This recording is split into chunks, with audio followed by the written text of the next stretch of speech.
there was a question in the press conference, if you didn't see it, about quarterback injuries. Like, why are all the quarterbacks always getting hurt?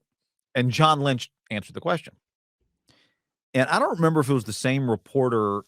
Do you remember if it was the same reporter that asked John? Somebody followed up and said, with due respect to John's answer, Kyle, could we direct the question to you? What do you think about the fact that these quarterbacks all get hurt?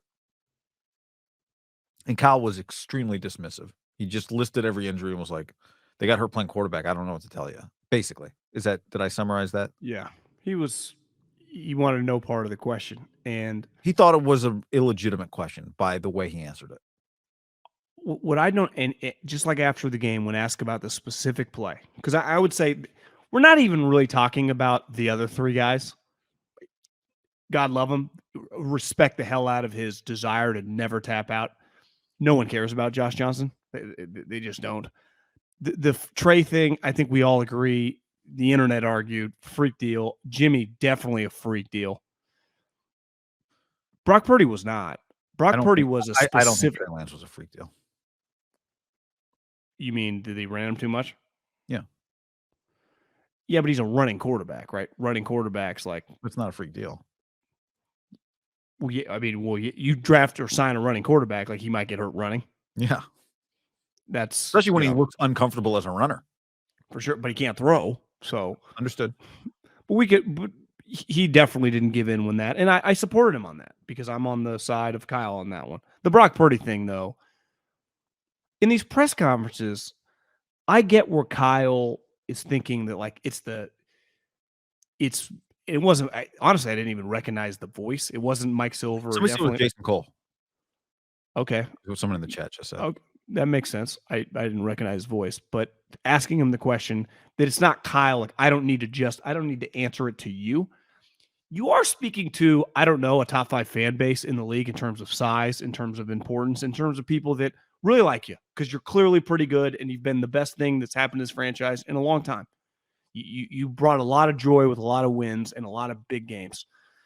Isn't this just one where I get after the game? I honestly don't even hold you against as a player or coach after a game for being shitty in that position after a big loss. Ideally, act like a pro, but Belichick, Brady have not, whatever. Who cares? Didn't Brady not even shake Foles' hands? Like it's multiple times. Whatever. Who cares? Yeah.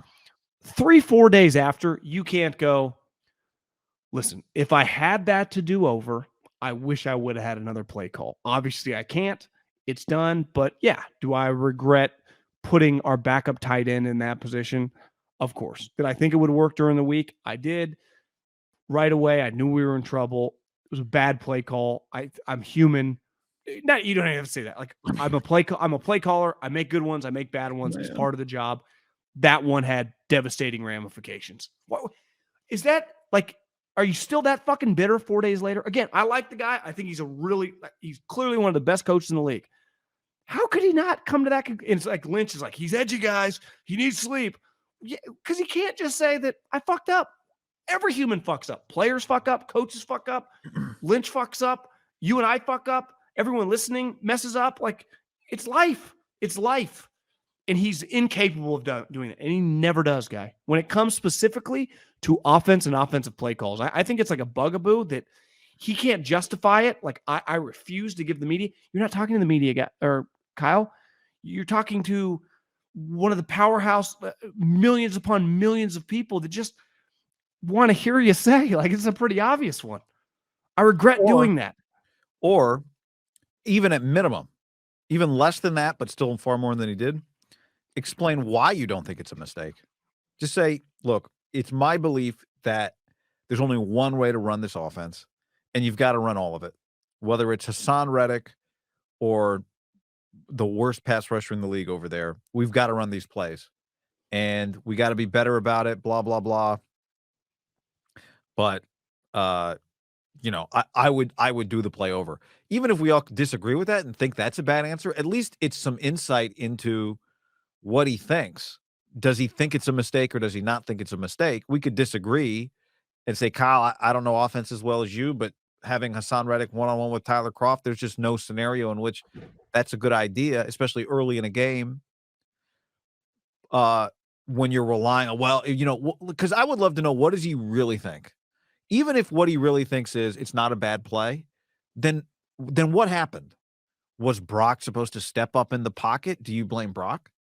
Was Croft supposed to hold the block longer? Do you blame Croft? The play failed.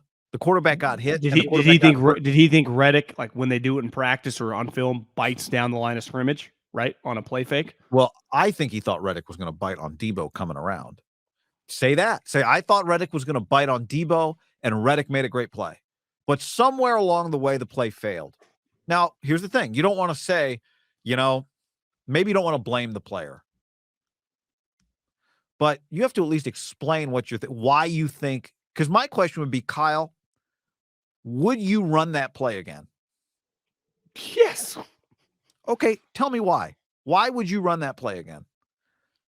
And his answer might be, if I start picking out some of these plays based on who the defense is, then my offense isn't the same. I don't blame anyone for not asking the question, but that's the perfect question. And I'm not in these press conferences. I'll never will be, but we've been in them before.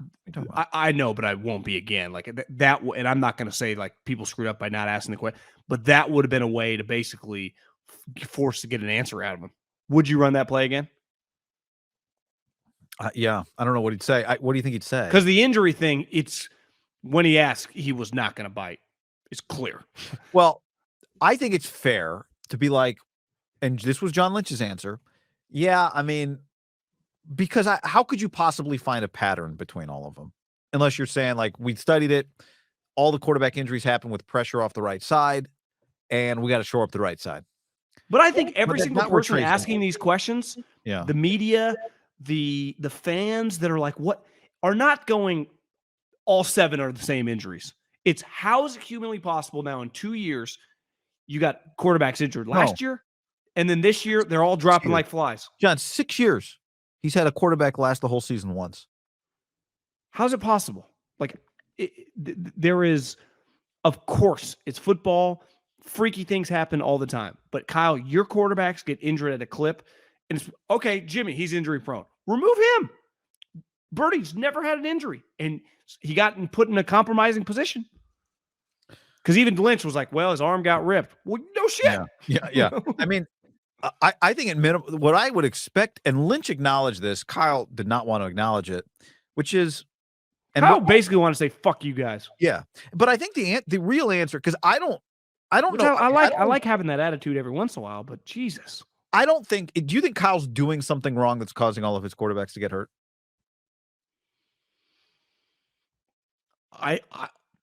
Because what I would say is, while you think about that answer, what I would say is, I don't think you are, but let's at least acknowledge maybe we should all just take a pass at, like, guys, can we just spend a day trying to figure out, is there any pattern here why we can't keep a quarterback healthy for 2 years in a row? And the answer is probably no. Like, I think John Lynch is right. Like, I don't know what you would come up with. But at least acknowledge that the pattern is pretty alarming. But the argument, and this is to go back to the Brady, he hasn't missed a game in 15 years, Mr. Durability. Yeah. So he's missed one season. Other than that, he never missed a snap. The likelihood that Tom Brady was going to stay healthy on this team, to me, was just, we would have been stunned. I would have been. Yeah, well, you've been holding your breath. I mean, the one thing is he gets rid of the ball very fast. I know, but he's old. He still takes hits. Jimmy did get hurt in New England, too. No doubt. Yeah, so, I don't know that there's an answer other than, yes, I hear what everybody's saying. I understand the consternation of the fan base. I think it's weird, too.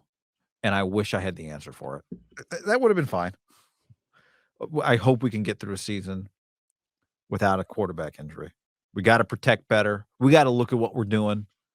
I don't know. I mean, we need it to stop. We need it to stop.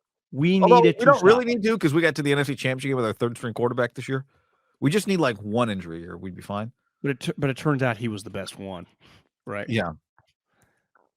That's where it's like, whenever I hear that argument, it's like the Niners made it third-string quarterback. Well, yeah, looking back, he was the best of the three. You just brought up a great, like, private conversation, Kyle. Kyle, when did you first think that Brock Purdy might be the best of the three? Like, did you think it in OTAs? Did you think it in camp? Like, when did you first think Brock might be better than Trey? Did you watch Brock in college and think he might be better than Trey? In fairness, you've just thrown a couple of incredible questions. If you were in that room and you're looking up, you're like, You can't ask "God, him this- that question. Yeah, well, this guy is so miserable too. It's what is wrong with you? Like, it sucked. Can we just act like human beings now? It's over. The players are like, it's done, Kyle. That happened. You witnessed it, and you were the guy pulling the trigger on the play call. Like, there's no avoiding that. Sometimes coaches unfairly, like, you just start blasting the head coach, like, guys, I'm not the coordinator. Like, I do let my guys go. Like, you pulled the trigger on the play call. Like, he is, I'm not saying blood on his hands. No one died, but like, he has Tommy John in his hand or the elbow surgery on his hand because you pulled the trigger specifically. Also, like, the specific play call led to that reaction, right? Sometimes dude trips or whatever. It was like your backup tight end on, I don't know if there was defensive player of the year rankings. He's not going to win it, but he's a top 5 candidate. Well, yeah, I mean, yeah. He's their best player, and your backup tight end. Like, even if Well, I don't think there would be backup any tight end is pushback the if best it was blocker. Kittle. What do you say? Sometimes the backup tight end is the best tight end blocker, but that's not the case on the 49ers. Kittle is. If it was Kittle and that still happened, I don't think Kyle would be taking as much heat, right? Because you call it that he's one of the best. I totally agree.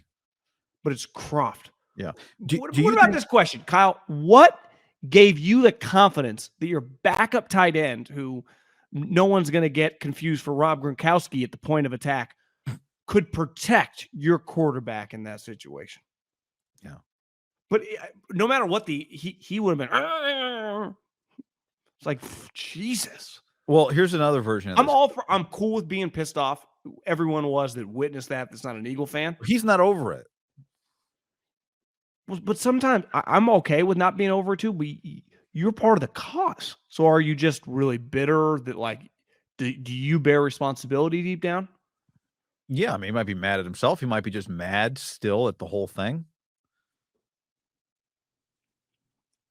Every human acknowledged the 47 million people that watched it. If you remove whatever 5 million people rooting for the Eagles, the majority of people that watch that game don't necessarily, if they're not gambling, don't have like a rooting interest. They just want to watch like the afternoon game, just a sweet game. We got screwed. You know, the country got screwed because of that play. Yeah. Shocked at 47 million people. I guess there really weren't many other options to watch because everyone cancels programming because they're like, we're losing the league. The number would have been bigger. Way bigger. If it was 47 million people with a half that was irrelevant, what would that number have been if that game had been the equivalent of the second game? 55? The second game was 52? Yeah, 53 was the most watched ever, I think.